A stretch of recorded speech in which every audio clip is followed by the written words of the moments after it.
Thanks to Alex Michelson for walking us through what happened. Let's now go to Richard Coco. He's a retired FBI supervisory special agent. Richard, thanks for joining us again. Of course, Palo. Richard, as a seasoned federal law enforcement officer, I'm just curious if you can just help me really emphasize just the extraordinary nature of what we all saw play out on Saturday night. I mean, for people around the world who may have been watching these pictures, I mean, what was your reaction when you saw what was happening? How fast everybody reacted, how the training kicked in.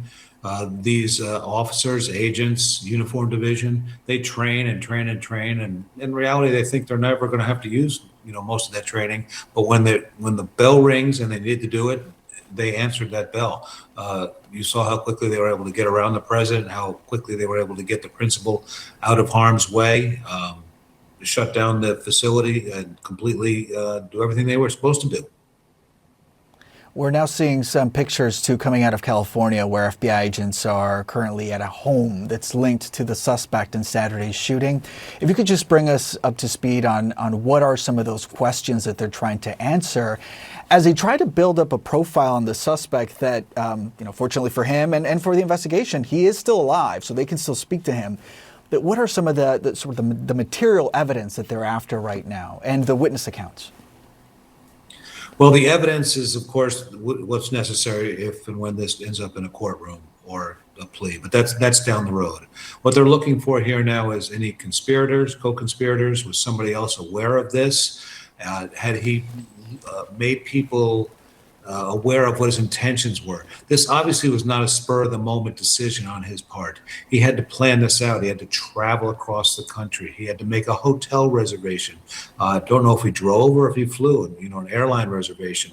So he planned this out to some extent or to a great extent, and all of that is going to be fascinating and interesting and important to law enforcement as they put together a full workup on this person and what their background was. They're even going to look at the strange possibility of, was he recruited? Did somebody ask him to do this?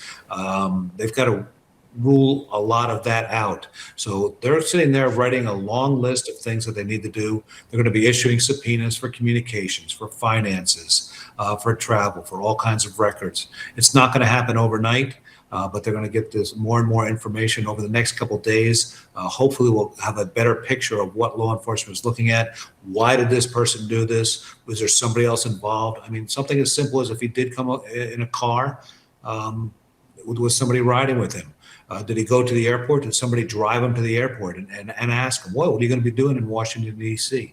All that is going to be important information as they build up this whole workup on him.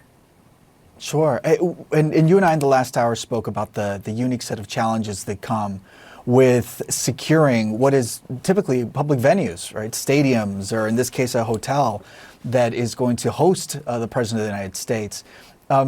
How surprised were you when we all learned that this individual was a guest at that hotel and how that may have possibly helped him introduce weapons into that space? Well, that made me think back to if you remember of course, everybody remembers the 2017 shooting in Las Vegas.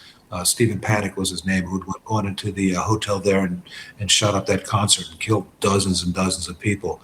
And they went and reviewed that video and they saw him moving all the gun cases into the hotel. So that wasn't picked up on at the time, or frankly, probably wasn't illegal, but certainly it's suspicious. So in this case, that the Secret Service runs all the names of the people that are checked into the hotel, or people that have reservations, maybe even people that have reservations but don't show up. They want to know as much as they can about all the people that are going to be surrounding the president and this kind of high-profile target. And I heard one of your earlier guests, or one of the earlier guests on CNN, a Secret Service agent, saying, the president gets to decide where he's going to go. The Secret Service would rather lock him up in the White House, every president, and say he can't go anywhere. That's the safest thing you can do. But that's not how politics works. President has to be out and about, and it's the Secret Service's job to respond and provide that protection. And in fact, that's exactly what they did tonight. Yeah, and as we learned from DC Metro, is that the suspect was not known to them before that. So even a search probably would not have led them to a flag. I think it's too early to tell on that, as well as the proclamation that it's a lone wolf I just think more investigation needs to be done before we can be so definitive with those statements. Again, if he went to the airport in California, somebody drove him to the airport. Even an Uber driver, oh, what are you going to be doing in Washington, D.C.? What was his answer? As an investigator, I would want to know what that was. I would want to know what his mindset was. What was he thinking? What was he traveling with? Who was he traveling with? There's a lot more to this than just proclaiming it's a lone wolf and working alone and things like that. And that's exactly what investigation is for.